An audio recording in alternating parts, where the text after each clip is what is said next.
So hey guys, welcome back to my new video. और आज की इस वाली वीडियो को स्टार्ट करने से पहले मैं एक ही बात बोलना चाहूंगा, इस वीडियो को बनाने में काफी ज्यादा मेहनत लगा है, तो तुम इस वीडियो को बिल्कुल एंड तक जरूर देखना। और मैं इस बात की गारंटी ले सकता हूँ कि तुम्हें ये वीडियो बहुत ज्यादा पसंद आने वाली है, तो इसलिए इस वीडियो को लाइक करके आराम से देखो। और सबसे इंपॉर्टेंट, कमेंट में अपना ओपिनियन देना ना भूलना। तो चलो वीडियो को फटाफट से कर लेते हैं शुरू। कहानी शुरू होती है हमारे मेन कैरेक्टर दिखाते हुए, जो कि अपने फोन में कुछ देख रहा होता है। क्रोम नहीं देख रहा होता है, वो फोन में इतना गुस्सा होता है कि वो एक बंदे से टकरा जाता है। जो बंदा गुस्से में आके हमारे मेन कैरेक्टर को दो चार गाली देता है, लेकिन हमारा मेन कैरेक्टर अच्छे बच्चे की तरह माफी मांग के वहां से चला जाता है और अब अपनी लाइफ को कोस रहा होता है और सोच रहा होता है काश मैं इस दुनिया में अकेला होता। हमारे मेन कैरेक्टर के इतने कहने की देर ही थी कि यहाँ पर एक बहुत बड़ी सी येलो कलर की लाइटनिंग आके डायरेक्ट बिल्डिंगों से टकराती है, जिसके वजह से चारों तरफ कियोस छा जाता है, कारें उड़ने लगती हैं। यहाँ पे लोग समझ पाते हैं कि क्या हो रहा है, तभी एक और लाइटनिंग बोल्ट बिल्डिंग के ऊपर गिरता है, जिससे बहुत सारे लोगों की मौत हो जाती है।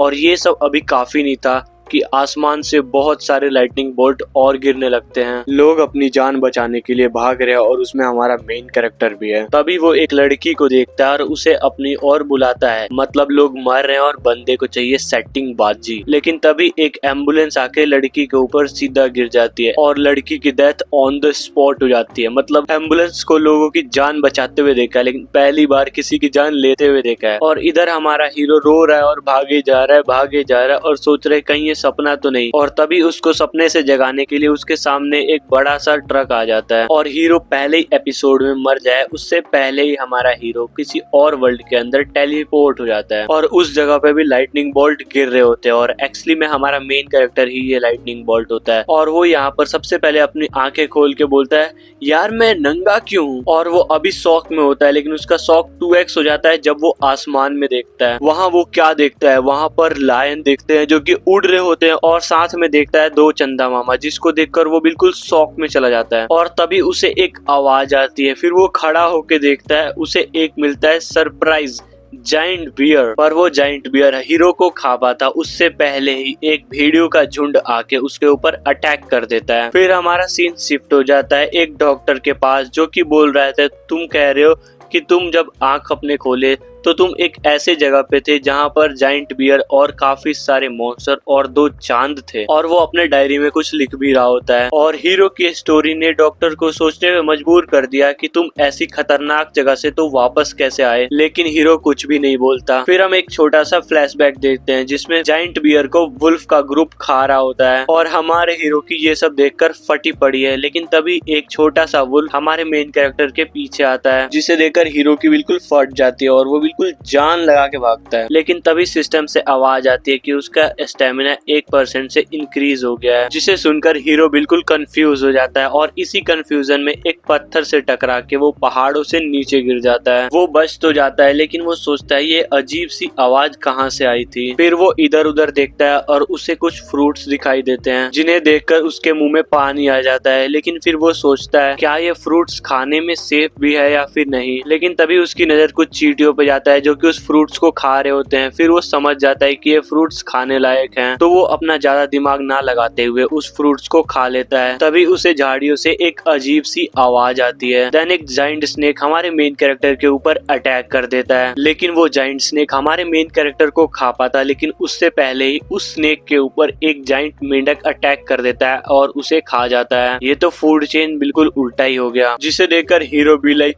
ये जगह सच में अजीब है। ऐसे ही करते करते कुछ टाइम गुजर जाता है और उसे इस जगह पर रहते हुए 67 दिन बीत चुके हैं और साथ ही वो भेड़ियों का झुंड अभी भी उसका पीछा कर रहा है, जिसे देखकर हमारे हीरो की फटी पड़ी है और वो सोच रहा था कि मुझे थोड़ा ध्यान देना पड़ेगा वरना ये मुझे कभी भी खत्म कर सकते हैं। और एक तरीके से देखा जाए तो भेड़ियों से ज्यादा खतरनाक चीजें इस वर्ल्ड के अंदर हैं, तो इसे जल्दी से एक सेफ जगह ढूंढनी पड़ेगी। फिर एक और टाइम स्किप आता है और अब इसे इस जगह पर रहते हुए 1 साल हो चुके हैं और हमारा हीरो केला तोड़ने का ट्राई कर रहा है, जो कि उसके साइज के डबल है और मुझे समझ नहीं आ रहा कि ये इतना बड़ा झेल कैसे पाएगा। और तभी सिस्टम से आवाज आता है उसके स्ट्रेंथ भी लेवल 1 से इंक्रीज हो गया है, जो कि देखने में ही लग रहा है कुछ ज्यादा ही मस्कुलर हो चुका है और इसके पास बाहर जाने का कोई रास्ता नहीं है, तो इस जगह पर ही ये ढलने का कोशिश करता है और साथ में ही ये भेड़ियों का झुंड इसका पीछा छोड़ने का नाम नहीं ले रहे। पर तभी उसे एक अजीब सी आवाज आती है। ऊपर देखने में पता चलता है कि ये आवाज एक किंग कॉन्ग की है, सस्ते किंग कॉन्ग की। वो हमारे हीरो पर एक तगड़ा पंच मारता है, लेकिन हमारा हीरो इजीली उसको डॉज कर देता है। और इस सस्ते किंग कॉन्ग की अकल थोड़ी सी घुटने में होती है, क्योंकि वो उसी डाली पर जाके खड़ा हो जाता है जिस पर उसने सुपर पंच मारा होता है। इस वजह से वो डाली टूट जाती है और वो डायरेक्ट नीचे की तरफ गिरने लगता है। और इस सस्ते किंग कॉन्ग के गिरने का इम्पैक्ट इतना ज्यादा होता है कि हमारा क्यूट सा भेड़िया उसके इम्पैक्ट से दूर फेंका जाता है और उसके पैर में चोट भी लग जाता है। लेकिन ये भेड़िया हमारे हीरो जितना डरपोक और कमजोर नहीं है और वो सस्ते किंग कॉन्ग को चैलेंज कर देता है, जिससे किंग कॉन्ग गुस्सा और एक सुपर पंच देकर मारता है। देन वो क्यूट भेड़िया फिर से हवा में उड़ जाता है और तभी हमारा हीरो पीछे से आता है और किंग कॉन्ग की आंख ही फोड़ देता है। और किंग कॉन्ग भी लाइक हमारे हीरो को पकड़ता है और एक टॉय के तरह उठा के फेंक देता है और हीरो पेड़ से जाकर भिड़ जाता है। और इसके बाद वो किंग कॉन्ग हमारे मेन कैरेक्टर के ऊपर अटैक करने के लिए बढ़ता है। लेकिन तभी सीन कट हो जाता है और हम उस डॉक्टर को देखते हैं जो पूछता है, क्या तुमने सचमुच ये सब कुछ किया था? फिर हीरो कहता है कि मैं लड़ाई से भाग नहीं सकता था और ये कोई सल्यूशन भी नहीं था और मैं जहाँ कहीं भी जाता वहाँ का रूलर मेरी लेने के पीछे पड़ा होता। सीन वापस आता है जहाँ पर हमारा मेन कैरेक्टर घायल होता है और सस्ता किंग कॉन्ग अटैक करने के लिए बिल्कुल रेडी होता है। और जैसे अटैक करने वाला होता है वहीं पर अचानक से बहुत सारे भेड़िया आ जाते हैं बीच में और हमारे मेन कैरेक्टर की जान बचा लेते हैं और उस सस्ते किंग कॉन्ग को खा जाते हैं।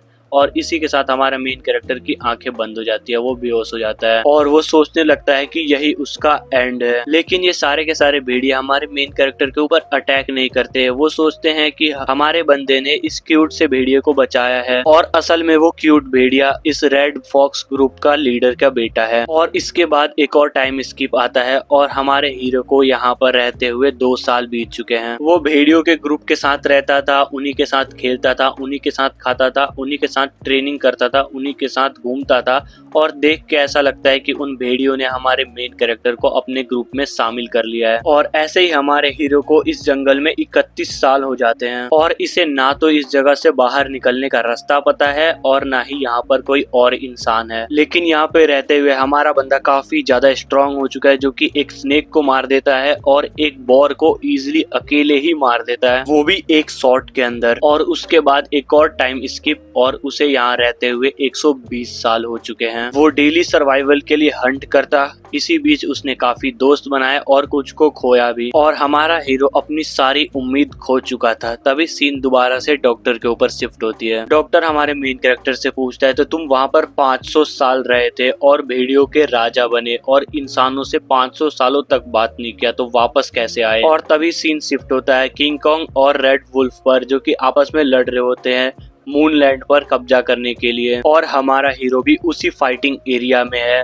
और वो एक किंग कॉन्ग के ऊपर अटैक कर रहा है, लेकिन वो तभी फिर से टेलीपोर्ट हो जाता है, वो भी अर्थ पर। फिर हमारा सीन शिफ्ट होता है और हमें दिखाया जाता है एक लड़की को जो कि 2 लोगों के साथ कहीं जा रही होती है और वो अपने फोन में देख रही होती है रेडियो वेव सिग्नल्स को। और तभी उसे कुछ अजीब सा लगता है क्योंकि डायमेंशनल एनर्जी 4 से बाहर थी। और तभी दूसरा बंदा बोलता है, जल्दी से पोर्टल कंट्रोल टीम को मैसेज भेजो। जैसे ही वो लड़की मैसेज सेंड करती है उसके सामने एक पोर्टल खुल जाता है, जिसे देखकर वो डर जाती है और यहाँ से भागना शुरू कर देती है। और एक सोल्जर की इतनी फट जाती है कि उसकी पैंट ही गीली हो जाती है, लेकिन लड़की फाइट के लिए रेडी हो जाती है और कहती है, मैं तुम्हें कुछ टाइम दूंगी, उतने में तुम यहाँ से भाग जाना। इतने में ही वो दूसरा ऑफिसर इमरजेंसी टीम को मैसेज कर देता है हेल्प के लिए। पर तभी पोर्टल से एक ह्यूमन की परछाई निकलती है, जिसको देखकर जो लड़की अभी पहले बाहुबली बन रही थी वो अब बिल्कुल भी हिल नहीं पा रही होती है। और जो बंदा पोर्टल से निकलता है वो होता है हमारा हीरो, जो कि एक डेडलिस्ट लुक के साथ बाहर आता है, लेकिन बाहर आते के साथ बेहोश। पर ऑफिसर भी लाइक एक और इंसान पोर्टल से बाहर आ गया। और इस तरफ ये लड़की सोच रही होती है, इस बंदे के आने से इतनी ज्यादा प्रेशर निकला जो मैंने आज तक बहुत ज्यादा ही खतरनाक डंजन के अंदर बॉस के अंदर से भी महसूस नहीं किया। और अब सीन आता है प्रेजेंट में, जो कि डॉक्टर बोलता है थैंक यू और कहता है तुम्हारी गवाही और मेडिकल रिपोर्ट ये सारे हंटर के साथ शेयर किया जाएगा और अब तुम काफी हेल्दी लग रहे हो, तो तुम्हें अब जल्दी ही छुट्टी मिल जाएगी। और बंदा भी डॉक्टर को थैंक यू बोलता है क्योंकि उसने 1000 सालों के बाद किसी इंसान से बात किया, इसके लिए थैंक यू तो बनता ही है। हमारे मेन कैरेक्टर से डॉक्टर भी बोलता है, तुमने हमारे साथ एक वैल्यूएबल कहानी शेयर की है, तो हमें थैंक यू तुम्हें बोलना चाहिए। ये बोलकर डॉक्टर चला जाता है और सोचता है ये पेशेंट सच में इंटरेस्टिंग है और इसने जो कहानी सुनाई इससे ये एक अच्छा नोवेलिस्ट बन सकता है। मतलब समझ रहे हो, डॉक्टर को उसकी बात पर यकीन ही नहीं हुआ। फिर सीन सीधा जाता है अवेकनर ब्यूरो पर। वहाँ पर हमें दिखाया जाता है उसी लड़की को जो उस पोर्टल के पास होती है जहाँ पर हमारा मेन कैरेक्टर निकला था।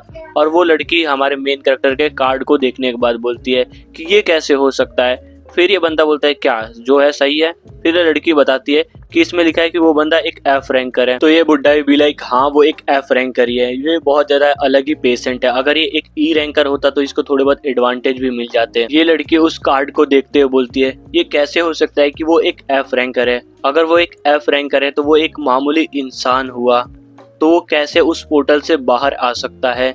तो बुड्ढा बताता है हो सकता है कि वो एक लकी बंदा हो। और वो बुड्ढा इस लड़की को उसका रिपोर्ट भी दिखाता है जिसमें लिखा होता है ये एक PTSD का पेशेंट है जो रिटर्नर्स को कभी कभार हो जाता है। और साथ में उसमें ये भी लिखा होता है कि ये एक वुल्फ की तरह बिहेव कर रहा है। और उस लड़की को अभी भी बिलीव नहीं हो रहा था, तो वो पूछती है क्या ये सच में उसी बंदे का रिपोर्ट है। तो ये बुड्ढा बोलता है हो सकता है कि वो एक एफ रैंकर ना हो क्योंकि वो एक रिटर्नर है, तो हमें उसे उसी तरीके से ट्रीट करना पड़ेगा। फिर ये लड़की बोलती है मैं सारे डॉक्यूमेंट खुद जाके उसको दूंगी क्योंकि इस लड़की को खुद चेक करना होता है। फिर सीन जाता है हमारे हीरो पर जिसको अर्थ पर आए हुए पूरे 2 हफ्ते हो चुके थे। पहले वो धरती पर आने के लिए तड़प रहा था, लेकिन जब से वो धरती पर आया है तब से वो अजीब सा फील कर रहा है। और कमेंट में जरूर बताना इस सीरीज को मुझे आगे बढ़ाना चाहिए या फिर नहीं। और हाँ, वीडियो को लाइक और चैनल को सब्सक्राइब करके एंजॉय करो वीडियो। तभी एक नर्स रूम में आती है और बोलती है खाना खाने का टाइम हो चुका है, जिसे देखकर हमारे हीरो के पेट में चूहे कूदते हैं। इसके बाद हमारे मेन कैरेक्टर को काफी ज्यादा इन्फॉर्मेशन मिलती है। इसको ऐसा लग रहा था कि वो 1000 सालों तक उस प्लेनेट पे रहा है,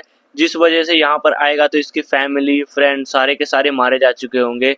लेकिन ऐसा कुछ भी नहीं था, ये बस यहाँ पर 10 साल बीता है, वहाँ 1000 यहाँ पे 10।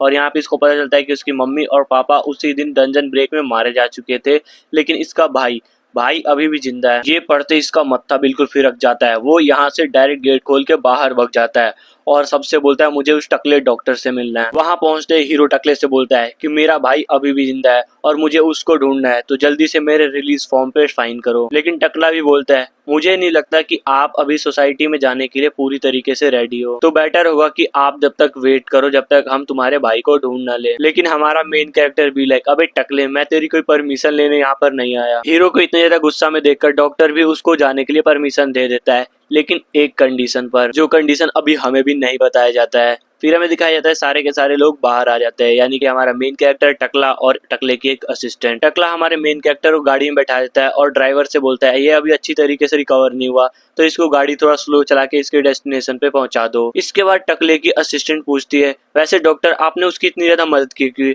उसको कपड़े दिए, उसके हॉस्पिटल का बिल भरा और तो और उसे अपने पैसे से टैक्सी भी करवाई। इतना तो एफ रैंक हंटर को कोई हंटर एसोसिएशन भी नहीं करेगा, तो आपने उसको इतनी ज्यादा फैसिलिटीज क्यों दी। फिर टकला बताता है कि उसको हमारे हीरो से स्टोरी सुननी थी जो कि उसने अभी आधी ही सुनी है। और ये सुनकर वो नर्स शॉक हो जाती है और टकला बोलता है क्या तुम किसी को बुला सकती हो जो ये डोर फिक्स कर सके। तो नर्स बताती है मैंने पहले ही इन्फॉर्म कर दिया, कोई आता ही होगा इसको ठीक करने के लिए, लेकिन ऐसा किसने किया।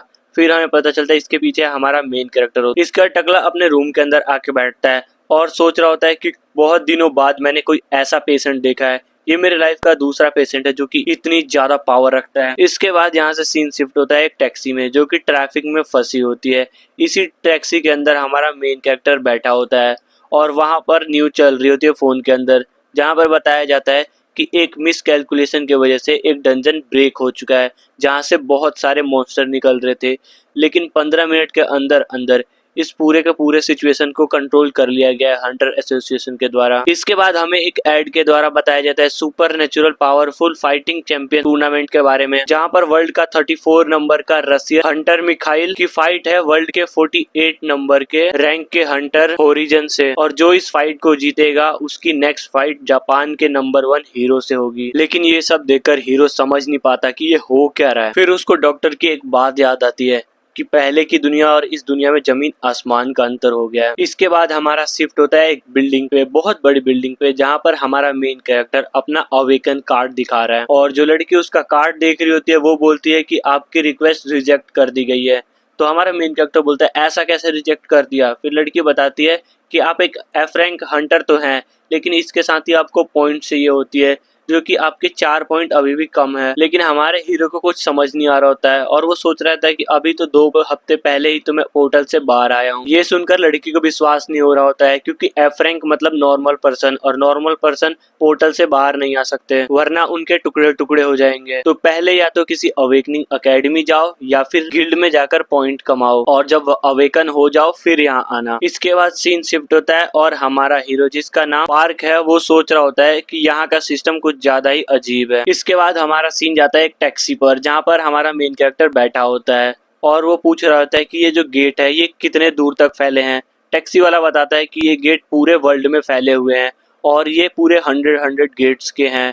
फिर हमारा मेन कैरेक्टर भी लाइक मुझे वो ऐप चाहिए। इसके थोड़ी देर बाद वो अपनी डेस्टिनेशन पे पहुंच जाता है, जो कि है सियोन गेट एरिया 27। इसके बाद हमारा मेन कैरेक्टर बिल्डिंग के तरफ जाने लगता है, जिसपे बड़े अक्षरों में लिखा होता है 27। फिर वहां जाने पर 2 ऑफिसर्स उसको रोक लेते हैं और पूछते हैं कि तुम यहाँ पर करने क्या आए हो। तो हमारा मेन कैरेक्टर बोलता है मुझे हंटिंग करनी है। तो वो बोलता है मुझे हंटिंग आईडी दिखाओ। हमारे मेन कैरेक्टर के पास हंटिंग आईडी नहीं होती है। तो सोल्जर्स बोलते हैं कि हम सिविलियंस को अंदर जाने की परमिशन नहीं दे सकते। लेकिन तभी एक बहुत बड़े धमाके की आवाज आती है। उस तरफ देखे पता चलता है कि एक कार बहुत तेजी से आ रही होती है। उसके अंदर एक इंसान कार चला रहा होता है और एक मॉन्स्टर उसको खा रहा होता है, बहुत बुरी तरीके से उसको मार रहा होता है। और वो कार आती है बहुत तेजी से और जाके दीवार से टकरा जाती है, जिसके वजह से वो कार वहीं पर पलट जाती है। और इसी के साथ सारे के सारे सोल्जर बिल्कुल रेडी हो जाते हैं और एक बंदा हेल्प के लिए भी कॉल पे बोल देता है कि सब तैयार रहना। एंड इसके बाद ये सारे देखते हैं कि वो मॉन्स्टर बाहर निकलता है। जैसे ही वो मॉन्स्टर शीशे को तोड़ के बाहर निकलता है, सारे सोल्जर उसके ऊपर गोली चलाने लगते हैं, उसके चीथड़े उड़ा देते हैं। इसके बाद एक ऑफिसर पूछता है जो अभी सिविलियन आया था वो कहाँ पर गया। तो दूसरा ऑफिसर जवाब देता है कि लगता है कि वो सिविलियन यहाँ से मॉन्स्टर को देखने की वजह से डर के भाग चुका है। इसके बाद दिखाया जाए 27 नंबर एरिया के अंदर, जहाँ पर हमारा मेन कैरेक्टर अंदर घुस चुका है बाहर भागने के बजाय, और यहाँ पर वो मॉन्स्टर से फाइट करना शुरू भी कर चुका होता है। और मॉन्स्टर को मारते वक्त इसको काफी सारे नोटिफिकेशन आ रहे होते हैं और हमारे बंदे को कुछ भी समझ नहीं आ रहा होता है कि ये सब कुछ हो क्या रहा है। जब तक इसको कुछ समझ आता तभी गॉगलिन्स इसके ऊपर अटैक कर देते हैं, लेकिन हमारा हीरो भी लाइक इन सभी को बिल्कुल इजीली खत्म कर देता है। लेकिन तभी एक और विंडो पॉपअप होती है जिसमें लिखा होता है क्लास विंडो दिखाने में एरर हो रहा है। फिर इसे याद आता है कि जब वो जंगल में रहता था तब पर भी सिस्टम की आवाज आती थी, पर इसे यकीन नहीं हो रहा होता है कि ये सिस्टम अर्थ पर भी काम कर रहा है। उसे लगता है कि उसका स्टेट अभी लोअर है, इसीलिए सिस्टम पूरी तरीके से काम नहीं कर रहा। लेकिन तभी उसके सामने एक और नई विंडो आती है अचीवमेंट शॉप की, और वो क्यूरियस होकर उसे चेक करता है। फिर इसे पता चलता है कि इसे इनबिल्ड एक शॉप मिलता है जिसका यूज करके वो कहीं पर भी कुछ भी खरीद सकता है। और इसके पास अभी 7 एवोल्यूशन पॉइंट है, यानी अचीवमेंट पॉइंट है। और यहाँ पर शॉप में पानी और खाने के लिए कुछ ऑप्शन है जो कि कुछ खास नहीं है। लेकिन तभी उसको कोई पपी के रोने की आवाज आती है। फिर वो पीछे की तरफ देखता है, एक पपी अपने मम्मी को जगाने का ट्राई कर रही होती है, जिसको देखकर हमें पता लग रहा है कि उसके पूरे बॉडी से खून निकले जा रहा है। तो हमारा मेन कैरेक्टर उनके पास जाता है और उस बने हुए पपी की बॉडी को टच करके पता करता है कि इसको थोड़ा बहुत पॉइजन दिया गया है और ये जल्द ही मरने वाली है। और हमें देखकर ऐसा फील हो रहा होता है कि वो मरा हुआ डॉगी ऐसा बोलना चाहता है हमारे मेन कैरेक्टर से कि मेरे पपी का ध्यान रखना। इसके बाद वो मर जाती है। फिर हमारा मेन कैरेक्टर अपने पॉकेट से निकाल के खाना पपी को कुछ खाने के लिए देता है एंड उसका चल जाता है गॉब्लिन्स के बॉडी को काउंट करने के लिए, जो कि टोटल 7 होते हैं। इसके बाद नेक्स्ट मॉर्निंग हो जाती है और हमारा मेन कैरेक्टर ने उस डॉग मम्मी के लिए ग्रेवयार्ड भी बनाया होता है और जो पपी डॉग है उसको सहला रहा होता है, यानी कि पेट कर रहा होता है। एंड इसके बाद हमारा सीन शिफ्ट होता है एरिया 27 के गेट पर, जहाँ पर बहुत ज्यादा हैवी ट्रैफिक होती है और सारे के सारे लोग हॉर्न बजाए जा रहे होते हैं और पूछ रहे होते हैं कि इतनी ज्यादा ट्रैफिक क्यों लगी है।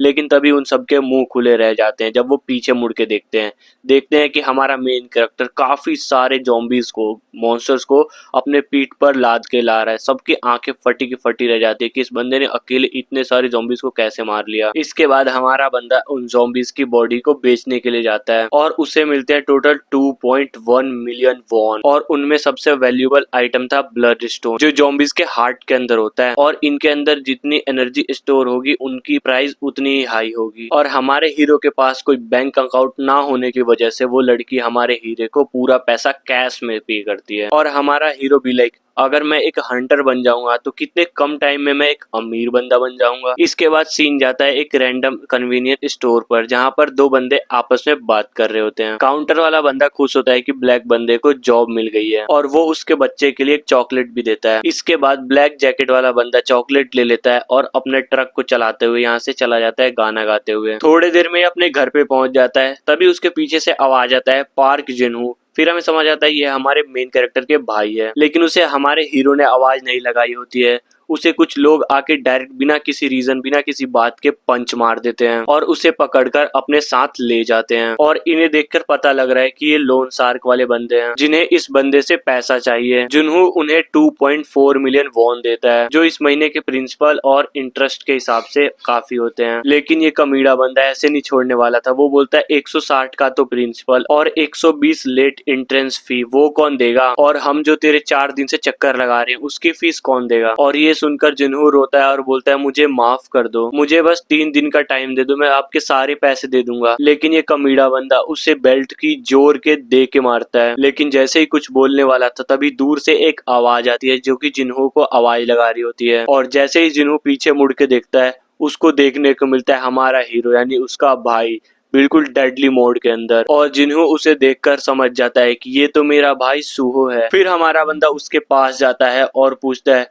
तू जुन्हो है ना। फिर हमें एक छोटा सा फ्लैशबैक दिखाया जाता है जिसमें स्कूल के बंदे जुन्हो को पीट रहे होते हैं। उसके थोड़ी देर बाद सुन्हो भी वहाँ पर आ जाता है। जुन्हो सुन्हो को देखकर उससे हेल्प मांगता है, लेकिन सुन्हो उसको बिल्कुल इग्नोर ही कर देता है। वो जुन्हो को अकेला छोड़ के चला जाता है। हमारे हीरो ने जुन्हो की कभी भी हेल्प नहीं की, चाहे जो भी सिचुएशन हो। तभी ब्रेकिंग न्यूज आती है कि पूरी कंट्री में कई सारे एक्सप्लोजन हो रहे हैं और साथ ही कई सारे रेड पोर्टल अपीयर हो गए, जिनसे कई सारे मॉन्स्टर बाहर आ रहे हैं। जुन्हो भी घर में बैठ के ये सब देख रहा होता है, लेकिन तभी उसे डोरबेल की आवाज आती है। वो दौड़ के गेट के पास जाता है, सोचता है कि वो उसकी मॉम होगी, लेकिन डोर खोलने में पता चलता है कि वो उसके नेबर हैं और वो उसको बताते हैं कि वो उसके पेरेंट्स से कांटेक्ट नहीं कर पा रहे हैं और उसके भाई के बारे में पूछते हैं कि वो कहाँ पर है। लेकिन तभी एक तगड़ा एक्सप्लोजन होता है और कई सारे मॉन्स्टर बिल्डिंग के बाहर अपीयर हो जाते हैं। यहाँ तक कि एक जाइंट आइज जुन्हो को देख रहा होता है, लेकिन सेकंडों में गायब भी हो जाता है। इसके बाद टाइम प्रेजेंट में आता है, जहाँ पर हमारा हीरो काफी खुश है अपने भाई को देखकर और बोलता है तू पहले से काफी बड़ा हो गया है। और इधर जुन्हो को लगता था कि उसका भाई मर गया है, लेकिन आखिर जिंदा कैसे बचा। लेकिन तभी एक कमीड़ा बंदा बीच में इंटरप्ट करता है और बोलता है क्या ये तू श्योर है कि ये तेरा बड़ा भाई है। लेकिन हमारा हीरो इसका सर पकड़ता है और एज अ टॉय दूर फेंक देता है। ये सब देखकर जुन्हो बिल्कुल शॉक में जाता है और जो गुंडे के दोस्त थे वो भी बिल्कुल शॉक हो जाते हैं। फिर हमारा हीरो अपने भाई से पूछता है क्या वो ठीक है, उसे ज्यादा दर्द तो नहीं हो रहा। तो जुन्हो बोलता है कि हाँ वो बिल्कुल ठीक है। लेकिन तभी दूसरा गुंडा हमारे हीरो के फेस पर लात दे के मारता है, लेकिन उससे हमारे हीरो को कोई भी फर्क नहीं पड़ता। उल्टा उस गुंडे का पैर ही टूट जाता है। वो काफी ज्यादा आवाज लगाने लगता है, चीखने लगता है। ये देखकर उस तीसरे बंदे की तो बिल्कुल हालत ही खराब हो जाती है। एक तरह से बोला था पैंट गीली हो जाती है। लेकिन तभी हमारा हीरो बोलता है चल इधर आ, जिसको देखकर उस बंदे की और ज्यादा फटने लगती है कि अब तो मैं गया। और बोलता है यार मैंने तो कुछ किया भी नहीं, मैंने तुम्हारे भाई को हाथ भी नहीं लगाया, मैं तो बस बचाने वाला था तुम्हारे भाई को। पर हमारा हीरो बोलता है चल इधर आ और ये पैसे लेकर जा, और इसके बाद यहाँ से फुट ले। एंड इसके बाद हीरो और उसका भाई यहाँ से चले जाते हैं। इसके बाद ये दोनों घर पहुंचते हैं। वहां पर एक बूढ़ी औरत जुन्हो से पूछते है क्या ये तुम्हारा सच में भाई है। तो जुन्हो बताता है कि हाँ ये मेरा भाई है और ये काफी ज्यादा अभी ठीक है और पावरफुल भी है। एंड इसके बाद ये दोनों घर में घुसते हैं, जहाँ पर जुन्हो का बेटा सो रहा होता है और ये उसका वन एंड ओनली ट्रेजर होता है। इसके बाद हमारे हीरो को पता चलता है कि इस बच्चे की मम्मी इन दोनों को छोड़कर चली गई है। लेकिन जुन्हो इतना ज्यादा अच्छा बंदा है जो बोलता है कि इसमें उसकी गलती नहीं थी, मैं इतना यूजलेस बंदा हूँ इस वजह से हुआ। इसके बाद हमारा हीरो मूड चेंज करने के लिए बोलता है कि हमें ड्रिंक करनी चाहिए। एंड इसके बाद ये दोनों टेबल पर जाके एक वोडका लेते हैं और दोनों पीते हैं मजे से। एंड उसके बाद बात कर रहे होते हैं। तो जुन्हो बताता है तेरे डिसअपीयर होने के बाद सभी को लगा था कि तू मारा गया, लेकिन तू वापस आ गया बिल्कुल वैसा जवान का जवान। तो हमारा हीरो पूछता है तेरे ऊपर लोन कितना है। तो जुन्हो बताता है उसके ऊपर पूरे के पूरे 50 मिलियन वॉन का लोन है। लेकिन इसमें कोई ज्यादा दिक्कत की बात नहीं है, सारे के सारे पैसे मैं टाइम के हिसाब से दे दूंगा क्योंकि मेरी जॉब लग गई है। फिर हमारा बंदा पूछता है कि वो किस तरीके की जॉब करता है, तो जुनहो बताता है कि वो ट्रांसपोर्टिंग जॉब करता है जो सिटी और डंजन के बीच होती है। तो मैं बता दूं, जो ट्रक ये चलाता है ये इसका नहीं है, ये उस बूढ़ी औरत का है जिसका बेटा मारा गया है उसी डंजन ब्रेक में। और इसी बीच जुनहो का बेटे की नींद खुल जाती है उस पपी के वजह से, और वो उठ के डायरेक्ट बाहर आता है और पापा के गोद में बैठ के पूछता है कि ये अंकल कौन है। देन जुनहो उसे बताता है ये उसके अंकल हैं। फिर वो छोटा लड़का हमारे मेन कैरेक्टर से पूछता है कि क्या मैं पपी के साथ खेल सकता हूँ, तो हमारा मेन कैरेक्टर स्माइल के साथ हाँ बोल देता है।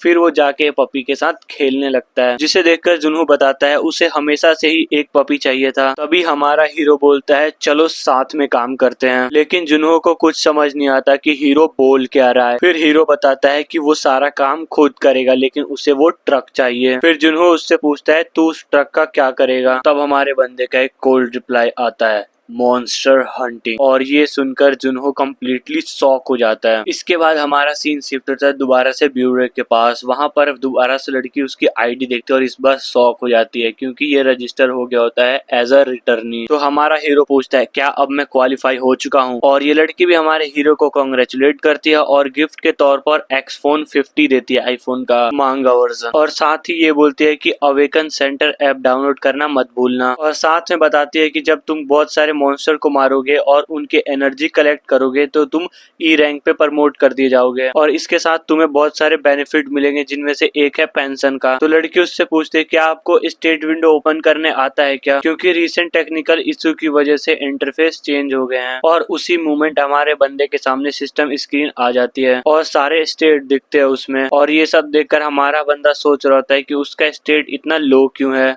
फिर हमारा सीन शिफ्ट हो जाता है हमारे हीरो के भाई पर, जो कि काफी ज्यादा खुश होता है उसके बड़े भाई के फोन लेने पर, और ऑफिशियली हंटर के लिस्ट में ज्वाइन होने पर उसे कांग्रेचुलेट करता है और आगे बोलता है अब तो तुम्हें बस हंटर एग्जाम पास करना है। और हमारा बंदा भी लाइक टेस्ट से पहले मुझे तेरा कर्ज चुकाना है। तो जुनहो बोलता है अभी भी तू एफ रैंकर है, मुझे तो नहीं लगता तू इतना ज्यादा कैपेबल है कि तू मॉन्स्टर हंट करे। लेकिन हमारा बंदा उसकी बात सुने बिना ही कॉल को कट कर देता है। तो जुनहो सोचता है यार ये सच में मेरा ही भाई है। इसके बाद हमारा बंदा मॉन्स्टर बाउंटी चेक करता है तो देखता है कि एक गेट तो क्लोज हो गया है। फिर सीन जाता है एरिया 77 पर, जहाँ पर सभी गाड़ियों को चेक करके भेजा जा रहा है। फिर हम एक गाड़ी को देखते हैं जहाँ पर काफी सारे लोग बैठे हैं और वो सारे के सारे नर्वस लग रहे हैं। तभी जो गाड़ी चला रहा होता है वो बंदा बोलता है अरे यार चिल करो यार, हम सब अवेकनर हैं। फिर वो उन्हें याद दिलाता है कि अगर हमें सीला ग्रुप का ऑफिशियल मेंबर बनना है तो हमें डंजन टेस्ट पास करना ही होगा। इसकी बातें सुनकर सारे बंदे मोटिवेट हो जाते हैं, लेकिन ये बंदा काफी ज्यादा इरिटेट हो जाता है और कहता है ये सभी के सभी लूजर हैं। और वो साफ बोलता है तुम ये सब पैसों के लिए कर रहे हो और तुम बिना कनेक्शन के यहाँ तक नहीं पहुँच पाते। और फिर ये बंदा बोलता है इस बार हमें न्यू रिक्रूटमेंट में कोई टैलेंटेड बंदा नहीं मिला। तभी हमारा सीन जाता है हमारे हीरो पर, जो कि यहाँ पर आ चुका है।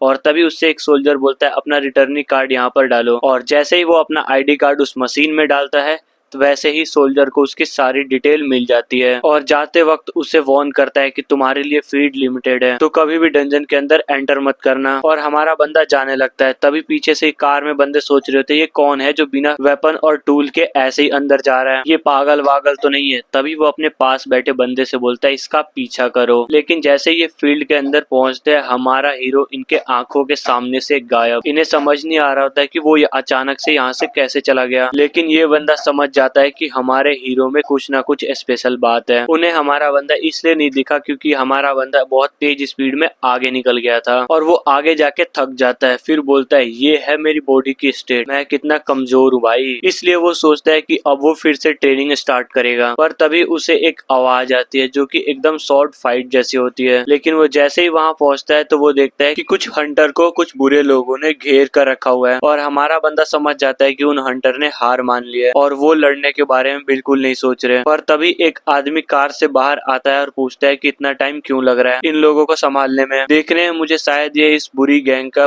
बॉस लग रहा है। और वो काफी गुस्से में और बोलता है यार बस 3 लोग ही तो इन्हें जल्दी निपटाओ। तभी एक हंटर उस बॉस को देखता है और समझ जाता है कि ये घूसी चोई है जिस पर बाउंटी है वो भी 4000 की। हीरो तो ये सब सुन के जा ही रहा होता है, लेकिन जैसे ही वो सुनता है 4000 वो वहीं पे रुक जाता है और इधर सारे हंटर उसको पहचान जाते हैं कि ये घूसी चोई है जो कि सीरेक वेंटर है। तभी उस बुरी गैंग का एक बंदा बोलता है कि तुमने हमारे बॉस का नाम कैसे लिया, अब तुम सब मारे जाओगे। और बॉस भी कंफर्म करता है कि हाँ मैं वही बंदा हूँ जिसके सर पे 4K बाउंटी है, अगर चाहिए तो आ जाओ। लेकिन उन सारे के सारे बंदों की तो हालत पहले से खराब है, फटी पड़ी है। वो बोलते हैं कि अगर तुम हमें जाने दोगे तो हम तुम्हें सब कुछ दे देंगे अपना।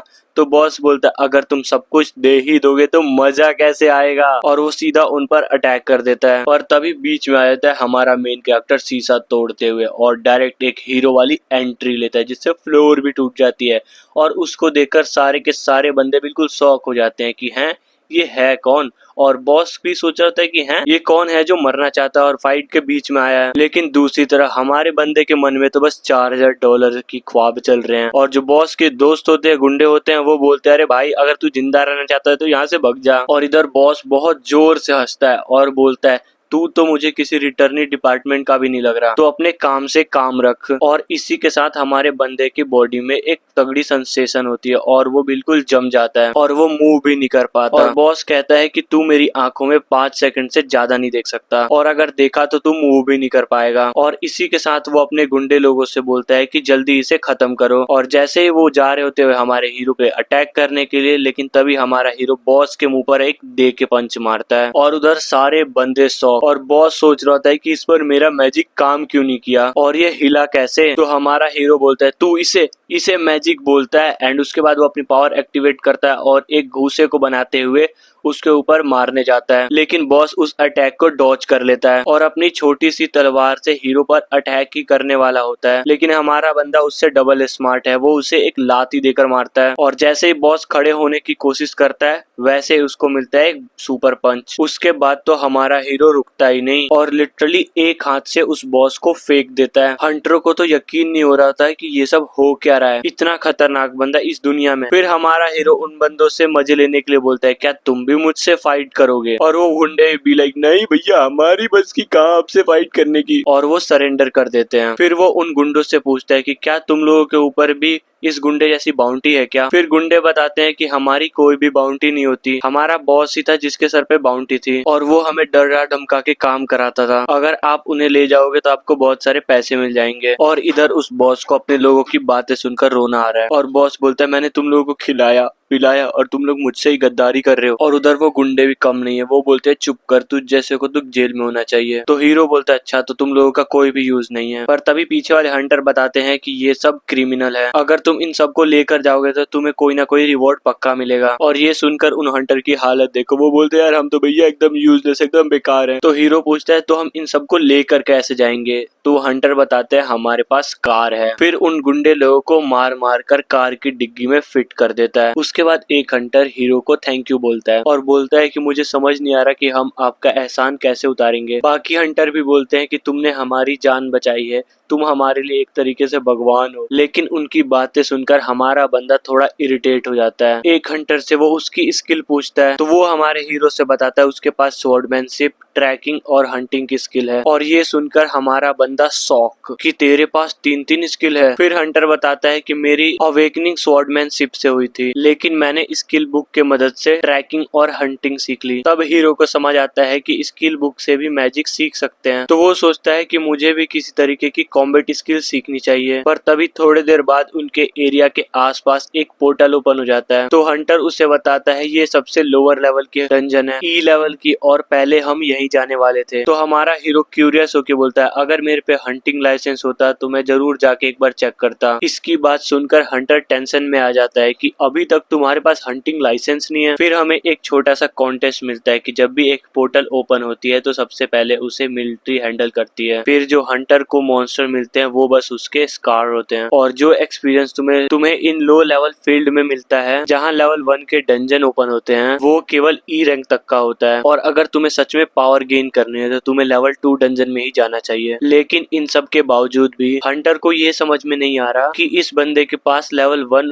डंजन का एक्सपीरियंस भी नहीं है, तो इसने एक सी रैंक के बंदे को कैसे हरा दिया। तो वो क्यूरियस होके हमारे बंदे से उसकी रैंक पूछता है और जैसे ही हीरो एफ बोलता है वो बंदा बिल्कुल शॉक हो जाता है और अपने गाड़ी का कंट्रोल खोने लगता है। तभी हमारा बंदा उससे एक फेवर मांगता है। इसके बाद सीन शिफ्ट होता है हमारा डंजन के पास जहाँ से ये सीला ग्रुप का बंदा बाहर निकलता है। लगता है और इसकी पूरी टीम बाहर निकलती है जो कि काफी ज्यादा इंजर्ड होती है और यहाँ तक कि एक बंदे का हाथ भी टूट जाता है। और तभी इनका कैप्टन गुस्सा होकर बोलता है कि आजकल किसी को भी हंटिंग लाइसेंस मिल जाता है क्या, और कहता है मैं सबसे पहले उस इंटरव्यूअर को बाहर निकालूंगा जो इन जैसे लूजर को रिक्रूट करता है। उसका दूसरा बंदा उसको रिलैक्स होने को बोलता है और बोलता है न्यूबीज पर गुस्सा करना कोई फायदा नहीं है, और बोलता है आपको तो पता है कि गिल्ड की क्या हालत है। ये सब सुन के कैप्टन पूरी तरीके से फ्रस्ट्रेटेड हो जाता है और कैप्टन सोचता है कि ये लोग जिनके माँ बाप बहुत अमीर होते हैं वो आसानी से इधर घुस जाते हैं और अवेकनर बन जाते हैं। उसके बाद उनके पेरेंट्स हंटर हायर कर लेते हैं ताकि वो डेंजर क्लियर कर सके और फिर वो रेडी हो जाते हैं गिल्ड ज्वाइन करने के लिए और मिशन पर निकल जाते हैं और पूरा बोझ उठाना पड़ता है हम जैसे लोगों को। तब ये बंदा बोलता है कि सर आपका मूड ठंडा करने के लिए मेरे पास एक आइडिया है, चलो साथ में ड्रिंक करते हैं। तभी कैप्टन नोटिस करता है कि जब ये लेवल 1 की डंजन गायब होने वाली है तो ये इतनी ज्यादा हलचल क्यों हो रही है, क्या कुछ हुआ है यहाँ पर। वो जैसे ही एक सोल्जर से पूछता है तो वो इसे बताता है यहाँ पर काफी बड़ा सीन हो गया है, किसी बंदे ने 10 लुटेरे को डिलीवर किया है और उनमें से एक बंदा सी लेवल का था जिसका नाम आपने पक्का सुना होगा। कैप्टन जैसे उसका नाम सुनता है तो वो पूछता है कि क्या यहाँ पर कोई आज हाई रैंक का बंदा विजिट करने वाला था क्या। नहीं सर कोई नहीं, बस एक एफ रैंक का बंदा था जिसके पास हंटिंग लाइसेंस भी नहीं था। वो कैप्टन टोटली डिसबिलीव में होता है कि ये सब कैसे हो गया। सोल्जर बताता है कि मुझे ज्यादा तो नहीं पता लेकिन इतना है कि वो बंदा डायरेक्ट जाके इन लुटेरों की पिटाई कर दी। और ये सुनकर कैप्टन और भी शॉक हो जाता है और सोचता है कि कहीं ये वही बंदा तो नहीं जो मैंने टनल में देखा था। वो तुरंत पूछता है वो एफ रैंकर कहाँ गया, तो वो सोल्जर बताता है कि सर मैंने उसे डंजन की ओर जाते हुए देखा था। और ये सुनकर कैप्टन इमीडिएटली पोर्टल की तरफ भागता है और कहता है कि मुझे अपनी आंखों से देखना है कि ये सब कुछ सच है या फिर नहीं। फिर वो एक ऑफिसर से पूछता है कि क्या आप मुझे बता सकते हो जिस बंदे ने इन लुटेरों को पकड़ा था वो किस गेट से डंजन के अंदर गया है। इसी बीच हमारा हीरो उस हंटर के साथ पोर्टल में एंटर करता है और बोलता है कि इस बार तो मुझे बिल्कुल भी दर्द नहीं हुआ और मेरे कपड़े भी ठीक हैं। फिर वो हंटर बताता है कि जो आइटम डायमेंशनल एनर्जी के बिना होते हैं वो पोर्टल में नहीं आ पाते, और जैसा कि तुमने अभी देखा ये कपड़े इजीली पास हो गए क्योंकि ये पोर्टल के अंदर के मटेरियल से बने हैं। फिर हमारा बंदा जैसे ही साइड में देखता है तो थोड़ा सा कंफ्यूज होकर पूछता है कि ये क्या है। तब हंटर बताता है कि इसे डोर बोलते हैं। जिस पोर्टल से अभी हम आए हैं ना वो उन कई डोरों में से एक है जो पूरे 38 डंजन का एक्सेस देता है और हम इस डोर से डंजन 24 में आए हैं। और तभी अचानक से वो डोर गायब हो जाता है जिससे हमारा हीरो पूछता है कि अब ये डोर कहाँ गया। तो वो हंटर बताता है कि अब ये डोर तभी वापस आएगा जब हम ये डंजन कंप्लीट कर देंगे। और हमारा बंदा बी लाइक तो सभी मॉन्स्टर को मारना पड़ेगा, लेकिन तभी हंटर बोलता है नहीं, अगर हम बॉस मॉन्स्टर को भी मार देंगे तो हमारा काम हो जाएगा। फिर हमारा हीरो थोड़ा स्ट्रेच करता है और बोलता है चलो फिर तो ठीक है, इसमें ज्यादा टाइम नहीं लगेगा, और एकदम तेज स्पीड में निकल जाता है। और ये देखकर हंटर बिल्कुल शॉक और सोच रहा था कि ये है कौन। उसके हिसाब से इतनी पावर के साथ हमारा बंदा रिकॉर्ड टाइम के अंदर ही लेवल 1 डंजन को क्लियर कर सकता है। लेकिन तभी उसे रियलाइज होता है कि हमारे हीरो के पास तो ट्रैकिंग एबिलिटी है ही नहीं, और अगर वो टाइम लिमिट से पहले एग्जिट डोर के पास नहीं पहुंचा तो वो यहीं पर अटक जाएगा, और अगर वो यहाँ पर अटक गया तो पोर्टल के साथ साथ वो भी गायब हो जाएगा। फिर सीन शिफ्ट होता है इस कैप्टन के पास जहाँ पर एक ऑफिसर उसे बताता है कि डोर 24 तो क्लोज हो गया। ये इसके लिए बिल्कुल भी अच्छी बात नहीं होती। फिर सीन शिफ्ट होता है वहाँ पर जहाँ पर हमारा हीरो था। वहाँ पर दिखाया जाता है बहुत सारे मॉन्स्टर इधर उधर घूम रहे होते हैं, लेकिन तभी एक हीरो को आके चाकू लगता है जो कि हमारे मेन कैरेक्टर ने उसको मारा होता है, एंड इसी के साथ यहाँ के सारे मॉन्स्टर को हमारा हीरो मार देता है। एंड उसके बाद उसके अंदर से कोर निकालने लगता है और बोलता है कि 3 मॉन्स्टर को मारने के बाद मुझे बस एक ब्लड क्रिस्टल मिला है, पर उसके लिए सबसे इम्पोर्टेंट चीज है लेवल अप करना। और इसी बीच ये हंटर भी वहाँ पर आ जाता है और इतने सारे मॉन्स्टर की डेड बॉडी देखकर सोचता है कि ये बंदा है क्या बे। और फिर वो अपनी ट्रैकिंग एबिलिटी यूज करता है और हमारे बंदे की लोकेशन ढूंढ निकालता है। और इधर हमारा हीरो अपने स्टेट चेक कर रहा होता है और कहता है मेरे पास 102 अचीवमेंट पॉइंट है जिससे वो 2 एबिलिटीज बाय कर सकता है, एंड उसके बाद वो बीस्ट टेमिंग एबिलिटी बाय कर लेता है। लेकिन तभी 2 मॉन्स्टर उसकी तरफ चार्ज करते हैं, लेकिन हमारा बंदा इजीली उनके टुकड़े टुकड़े कर देता है और उन्हें हरा देता है। और तभी उसे सिस्टम नोटिफाई करता है कि उसकी परफॉर्मेंस 545 हो गई है। देखने में लग रहा है कि सिस्टम डाटा कलेक्ट करने की कोशिश कर कर रहा है। तभी नोटिफिकेशन आती है कि हमारा हीरो लेवल 2 पर पहुंच गया है और वो काफी खुश हो जाता है क्योंकि उसके स्टेट एक्सपेक्टेड तरीके से बढ़ गए थे और इसी एक्साइटमेंट के साथ वो और 100 पॉइंट यूज कर लेता है और एक ट्री स्पिरिट एबिलिटी खरीद लेता है। और वो जैसे ही ट्री स्पिरिट को समन होने के लिए बोलता है, एक लाइट पूरे एरिया में फैल जाती है और एक ग्रीन स्पिरिट कह लो, एक परी कह लो, उसके सामने आ जाती है। हमारा हीरो सरप्राइज होके कहता है कि ये तो वही है ना जिसको इसने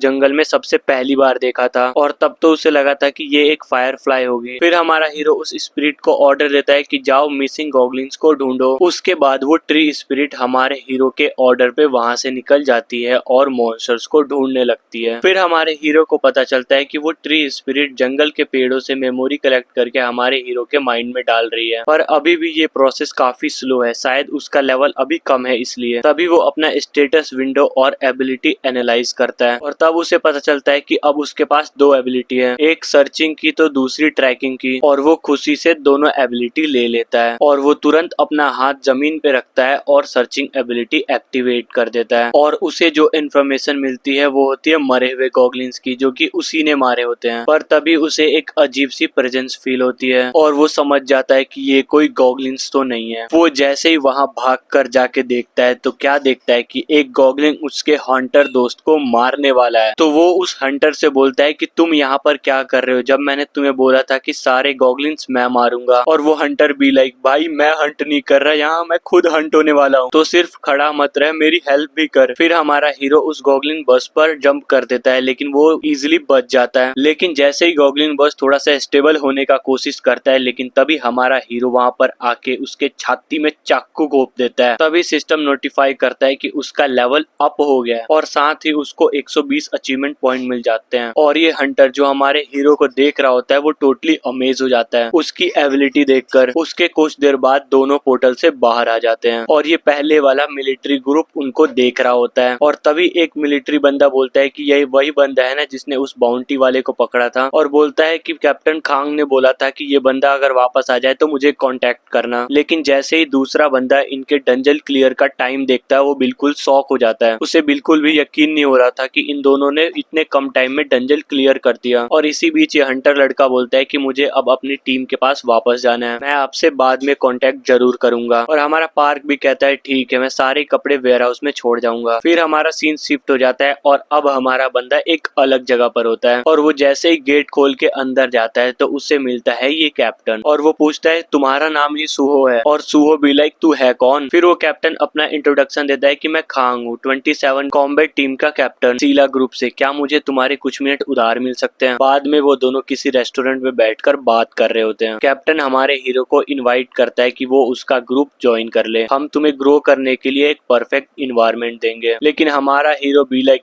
मुझे इन सब चीजों में कोई इंटरेस्ट नहीं है। ये सुनकर कैप्टन इरिटेट हो जाता है और सोचता है आखिरकार इस बंदे को प्रॉब्लम क्या है, इसने कुछ भी सोचा ही नहीं और गिल्ड ज्वाइन करने से मना ही कर दिया। और वो पूछता है अगर तू ऑलरेडी किसी ग्रुप से एसोसिएट है तो हम ऑफिशियली ऑफर भेज सकते हैं। फिर हमारा बंदा बोलता है मैं किसी भी गिल्ड में नहीं। फिर कैप्टन उसे बताता है कि हमारे गिल्ड की रैंक 4 है और तुम्हें ये समझने चाहिए कि हमारे बीच और टॉप के बीच में कोई ज्यादा फर्क नहीं है। और हमारा हीरो भी लाइक, बात वो नहीं है, मुझे किसी के अंडर काम करना पसंद नहीं है। और तुम्हें क्या लगता है, मुझे इस सीरीज को आगे कंटिन्यू करना चाहिए? अगर हाँ तो कमेंट में जाकर नेक्स्ट पार्ट लिखना मत भूलना और इस वीडियो को लाइक और चैनल को सब्सक्राइब कर दो क्योंकि ये चैनल अच्छा है।